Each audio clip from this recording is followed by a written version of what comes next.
Alright, so here we're going to be doing the base install of the components we have over here. Our CPU, our M.2 drive, and our RAM. So those are all there. But first, well, no, let's go ahead. We can start off with doing the M.2 drive, which comes up under here.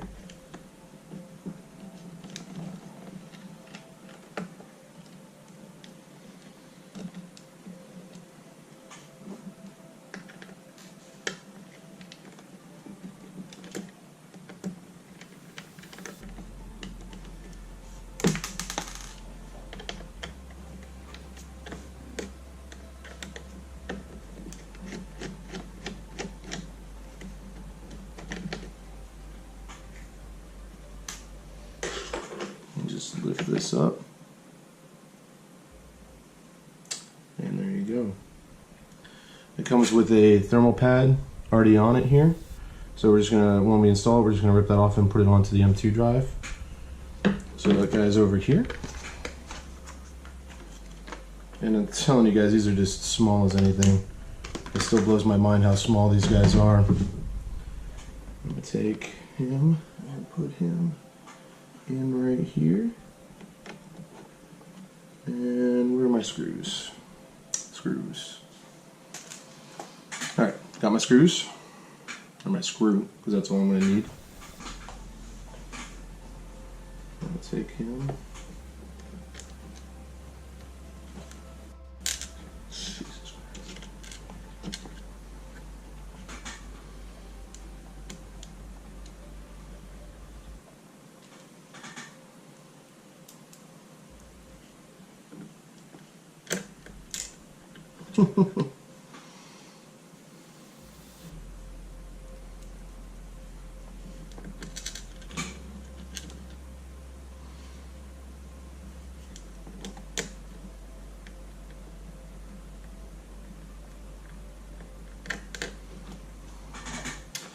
And that's the wrong screw.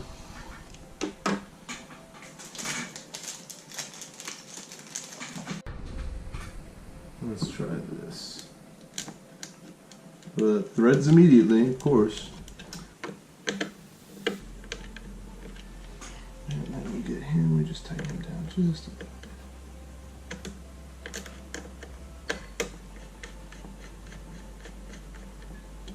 There we go. So then what we're going to do is just take the adhesive off here, like so. We're going to put this baby back on, making sure that it gets on. Oh, might want to put it the right way, right? So we have here and here. Right on top. And then we're just going to reinstall these screws. Goes right in here.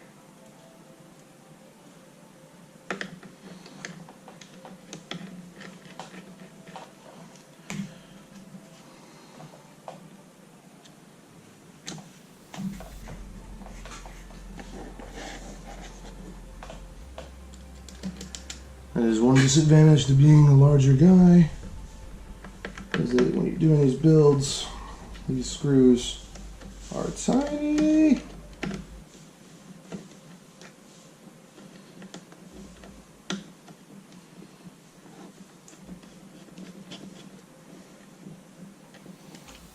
And we'll need to clean that up a little bit later because it's a little smudging and stuff on it from me, obviously. And we'll just wipe that off later, we'll be fine. Alright. Now on to the DIMMs. Alright. So these two, the motherboard configuration on here is basically grays and grays. It's going to be the two grays here, right here. One. Oh, if I could actually know how to put in RAM, that would help. These are already off.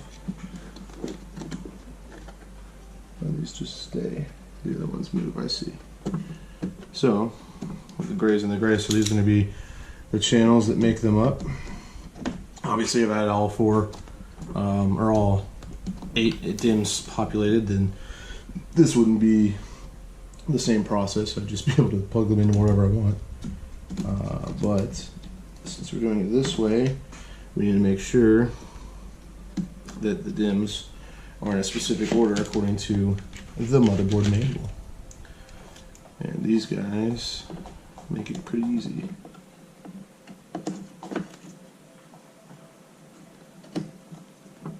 Whoop, let's not do that. Let's put it in the right way.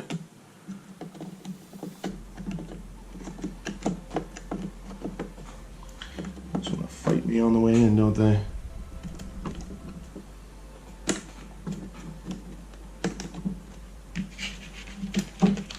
And on this one, there's this other slot right here. This is that extra M.2 drive slot.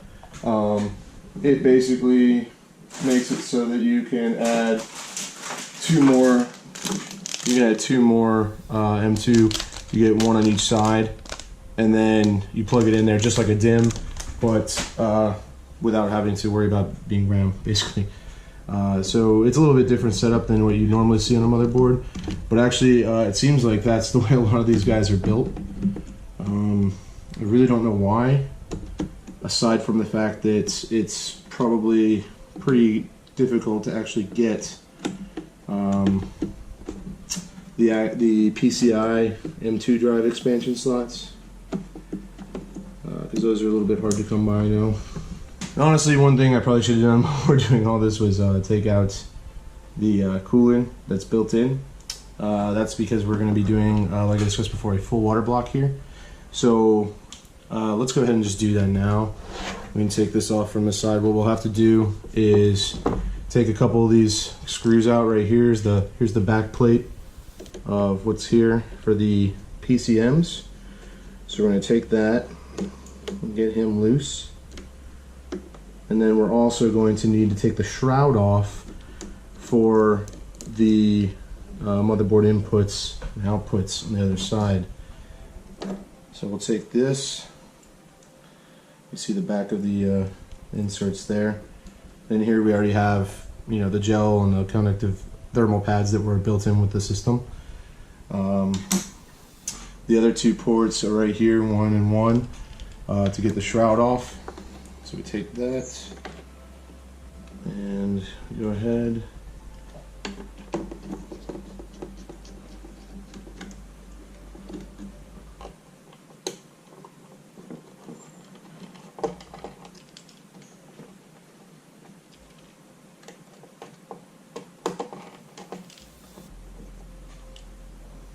I just can't see these screws. They're just blending in with this board right here. Maybe some of you saw it and just didn't notify me, because why would you? I'm talking to nobody. But here we go. Now it comes right off. Okay, let's do this without breaking anything. So here we are. We got this. We take the shroud off here, and it's actually still connected to that. We don't really need to take that whole thing off. I just need to be able to get in here. Oh, I do have to disconnect that fan though. Let's see if I do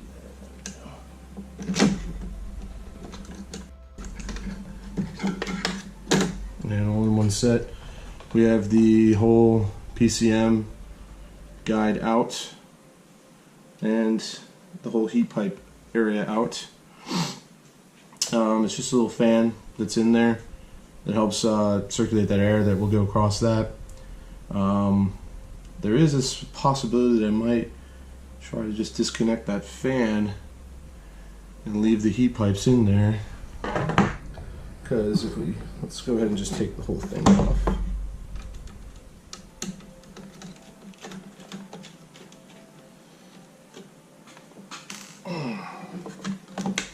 If we look under here, and do that.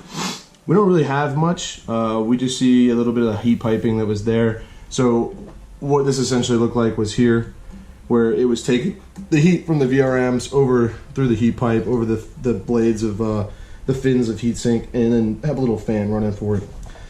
So what we're doing is we're actually going to be replacing the PWMs to be able to go with our monoblock, and this is basically no longer needed.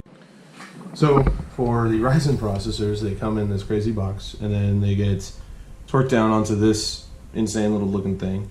And they also give you this nice torsion wrench that lets you go in the order you'd like it to. Now all of them, they say it on the box, if you could read it, it says close 1 2 3, open 3 2 1, and each one of these bolts is labeled. So here we're going to try 3. So we're going to open him. He's loose. 2's loose.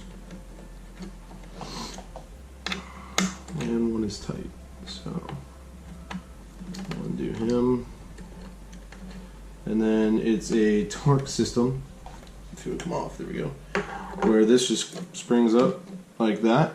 And we're going to go ahead and take the removable piece of plastic out. That he is actually blocking the pins. There we go. And we're going to go ahead and you have this little loading system where that's literally how the processor goes in. It just gets loaded in. So take that out, 2 plastic pieces. And then I'm going to take this without breaking anything.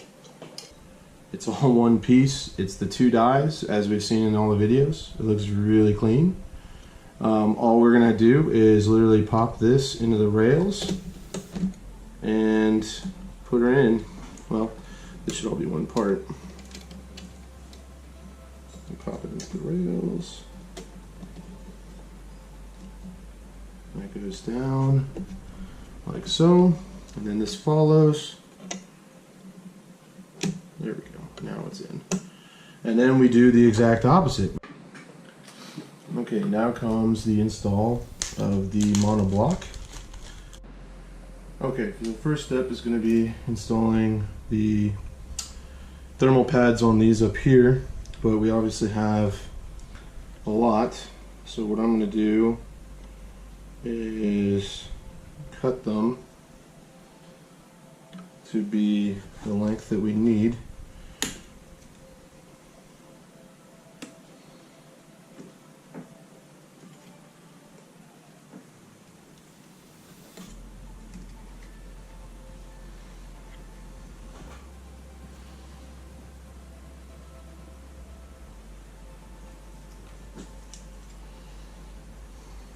And the width, because we need them on both sides.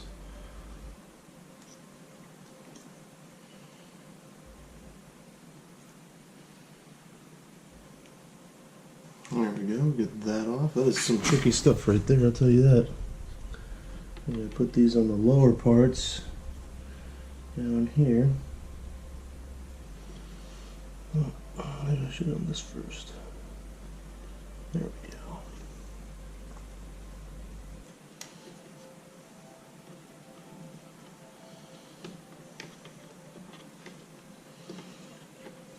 Everything's on there with fair contact. And what we'll need next is the thermal paste. Put that in the recommended line. Now this is the thermal paste from EVGA. So they recommend you do 1 line down one side, just like so. And then 1 down the other side, basically covering both dies as you go that are in there, and then they'll disperse as the heat gets pushed around inside there.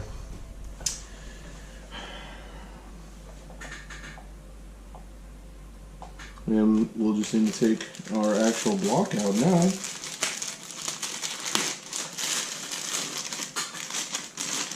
This thing's no joke. This is a pretty hefty little thing going on here.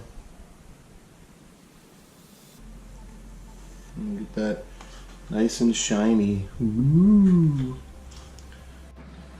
I'll tell you what, that was a lot more difficult than it should have been, for sure. Here we have the RGB cord that will go either at the bottom. There is a header up here too, but right now we can just sit this down right on top of the pins, and these essentially sit right on top there.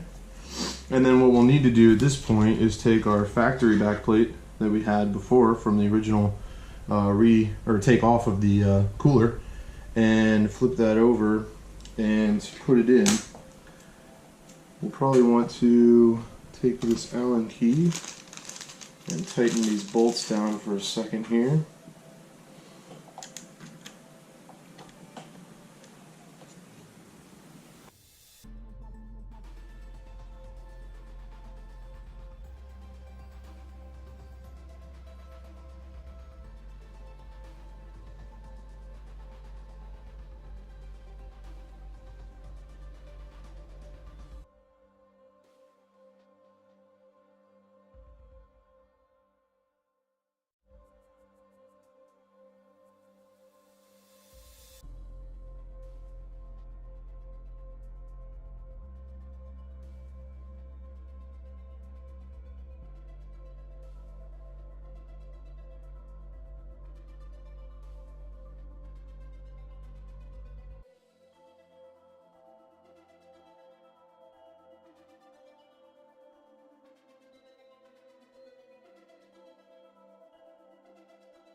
Alright, those are kind of thumb tight right now.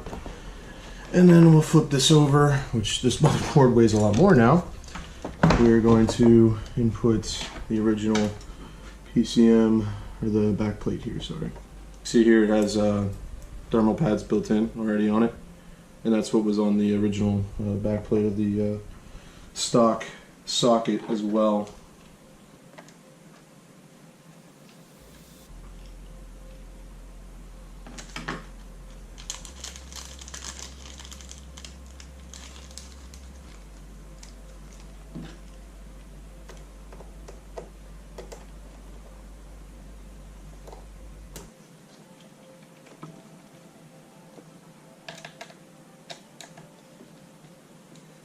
And there we go. Everything's back in place, backplate, heat spreaders, and essentially that's our monoblock install. Okay, so what ended up happening when we were doing the video was that I ran into an issue with the motherboard. And this is a motherboard issue that's come up several times with regards to the socket being an issue.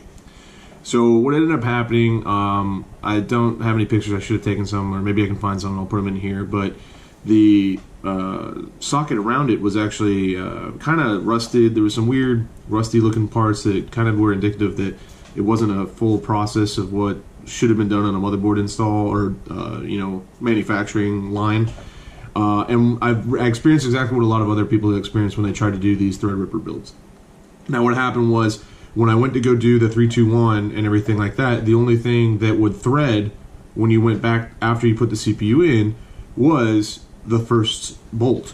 So you could get the first bolt in, but doing 2 and 3, I've seen videos online and other people have done the same thing. You basically had to put almost your whole body weight into putting in the screw. It was just not the way it was designed to do it. So long story short on that side, I actually got the board replaced. And now we're going to be moving forward with everything else. So, I try to make these videos a little bit, as quick as possible without too much extra, nonsense to make them too long, but, they end up being long. So, hopefully you enjoyed this video, like and subscribe, and have a great day.